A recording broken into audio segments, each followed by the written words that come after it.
Assalamualaikum warahmatullahi wabarakatuh. Aku atene curhat.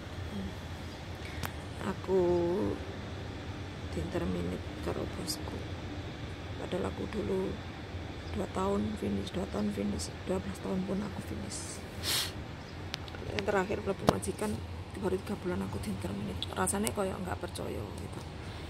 Kan aneh itu kan. Dari dulu aku tuh nggak pernah ada masalah, tiba-tiba aku di majikan yang keempat aku tiba-tiba aku diinterminate dengan alasan hanya karena kakiku sakit. Cuman ya karena dorong bayi kan dia pastinya capek ya, aku ngomong capek gitu, apa salah gitu. Kamu orang-orang aku diinterminate jadi aku kalau nggak nurut dalam arti apa gitu kan.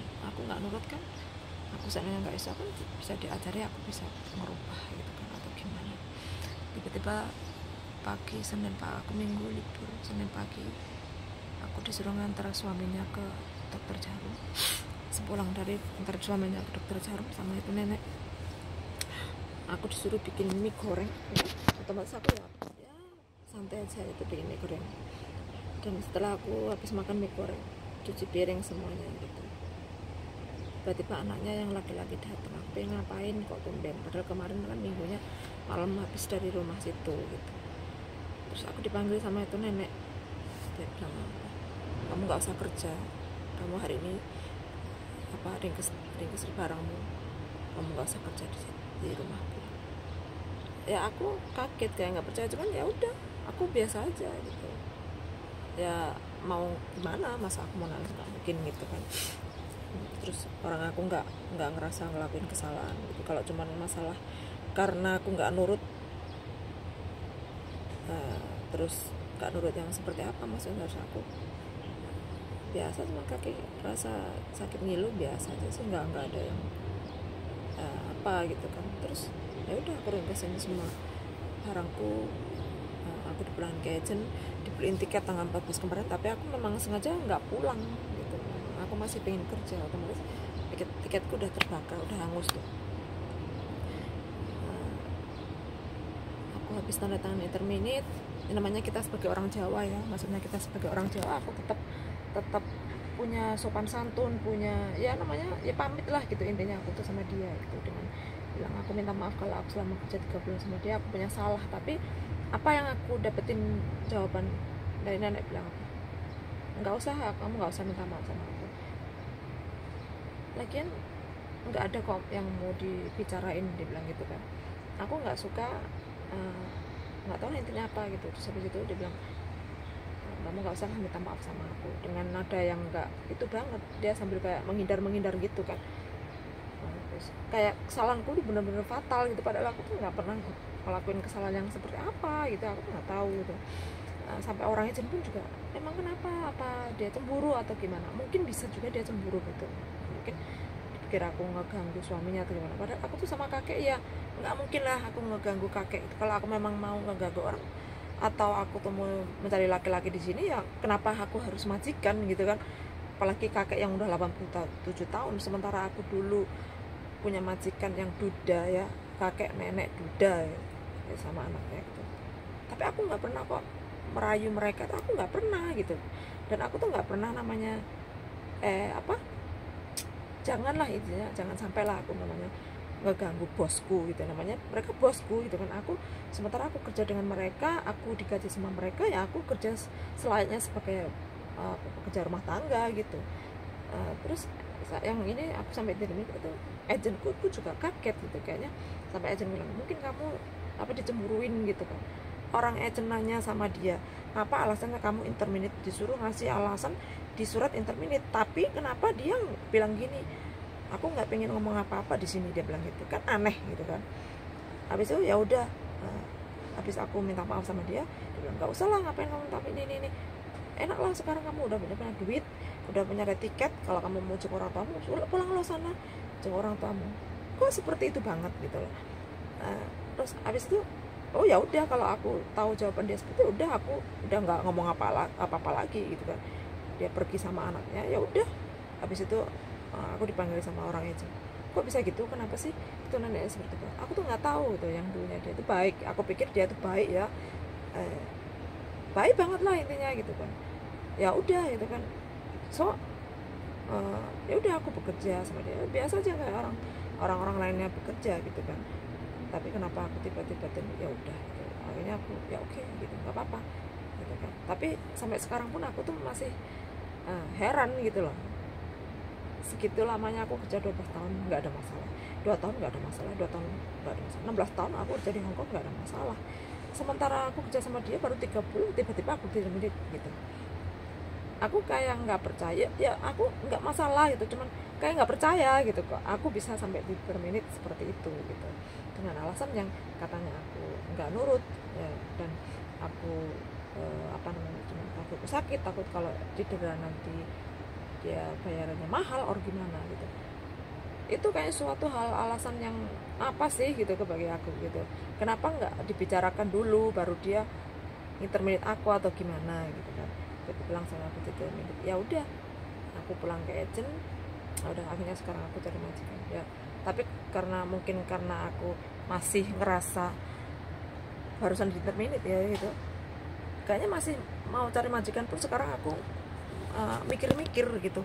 Aku pilih-pilih majikan mana sih yang perlu aku pilih untuk aku bekerja nanti gitu. Jadi sementara ini aku di kosnya temanku dulu lah gitu, maksudnya istirahat biar masih karena aku waktu habis kerja di majikan yang dulu kan 12 tahun aku kerja di satu majikan, aku juga nggak ada masalah gitu kan. Aku cuma 2 hari doang di luar, maksudnya aku keluar tanggal 29 bulan 7 kan di majikanku yang lama. Habis itu bulan 6 tanggal 29, terus tanggal 2 nya aku udah masuk lagi di majikan yang baru itu gitu. Udah aku pilih-pilahin 2 hari aku langsung kerja di rumahnya dia, padahal aku bisa istirahat dulu kok gitu kan. Aku masih ada waktu untuk istirahat di luar, tapi karena mereka butuh gitu kan, jadi aku ya udah nggak apa-apa gitu. Ya udah aku pilih-pilahin 2 hari baru istirahat, aku langsung masuk kerja di sana. Ternyata akhirnya aku di interminate gitu, dan ini benar-benar bikin aku gimana gitu, kayaknya pingin mengumpat, maksudnya pingin ngatain dia tuh yang nggak baik gitu kan. Ya karena aku seenggak-enggaknya kan aku pasti marah lah gitu kan, tiba-tiba seperti itu gitu. Kecuali aku memang benar-benar ngelakuin hal yang fatal itu, aku nggak apa-apa gitu kan. Seenggak apa-apanya aku kan masih tetap aja kalau diterminate seperti itu kan aku nggak percaya banget gitu loh. Dan kenyataan memang aku diterminate gitu, kayaknya lucu gitu. Apa sih, kok ada sih orang yang seperti itu gitu. Dan apa sih salahnya kita minta maaf gitu sama dia. Aku nggak bermaksud untuk minta maaf biar dia ngontrak aku lagi, itu enggak gitu kan. Aku juga udah setuju untuk menandatangani surat interminate, kecuali kalau aku minta maaf sama dia, aku disuruh tanda tangan interminate, aku nggak mau dan aku minta maaf lah, itu baru namanya aku minta jangan dipecat gitu. Tapi kan aku enggak gitu, cuman sebagai orang Jawa ya aku masih punya punya sopan santun, unggah-ungguh gitu ya, ibaratnya minta maaf sama dia. Tapi dia jawabnya seperti itu, nggak perlu apa-apa. Astagfirullahaladzim, dia orang apa. Aku benar-benar ya udahlah gitu kan. Ya sampai sekarang kalau aku dikatain marah gitu ya tetap marah gitu. Tapi ya apa boleh buat, orang dia juga udah interminate aku dan gitu ya, apa boleh buat itu kan. Ya ini pelajaran buat aku gitu kan. Aku besok kalau cari majikan lagi, aku harus benar-benar selektif mencari majikan, nggak mau tergesa-gesa mencari majikan gitu, karena aku nggak pengen kontrakku tuh putus di tengah jalan begitu aja gitu. Karena selama ini 16 tahun aku bekerja itu baik-baik aja, nggak ada masalah, finish terus gitu.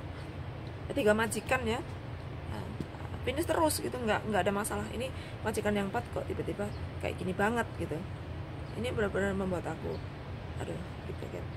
Aku udah ada tawaran majikan tuh ada, tapi aku memang nggak ngambil dulu, biarin aja gitu. Aku mau istirahat di kosan temanku gitu, biar aku benar-benar istirahat gitu. Dan nanti kalau aku misalnya aku udah baikan gitu, udah oke gitu, nanti aku pasti kalau ada majikan yang menurut aku cocok buat aku, oke, nggak apa-apa gitu. Dan ya pelajaran lah buat aku gitu. Aku ternyata orang yang kita anggap baik itu belum tentu baik ya. Maksudnya majikan yang aku anggap baik gitu, aku ngomong sama teman-teman Lalu mereka tanya gimana macam baik banget, seperti orang bahkan dia bilang nggak, udah dia bilang kamu di sini nggak punya siapa-siapa gitu kan, kamu anggap rumahku itu sebagai rumahmu sendiri, keluargaku itu keluargamu sendiri gitu. Jadi ya udah otomatis kan aku ya santai kerja gitu sama dia tuh, seneng gitu, seneng banget aku tuh sama dia tuh.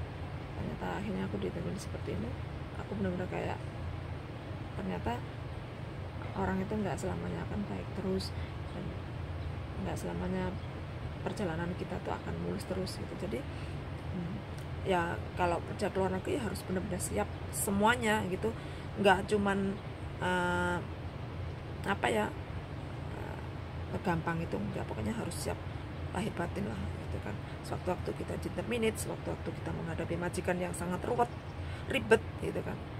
Ya aku saranin buat mbak-mbak yang mau pergi ke luar negeri, mau bekerja itu ya benar-benar harus mempersiapkan semuanya gitu ya. Oke lah, itu cerita aku.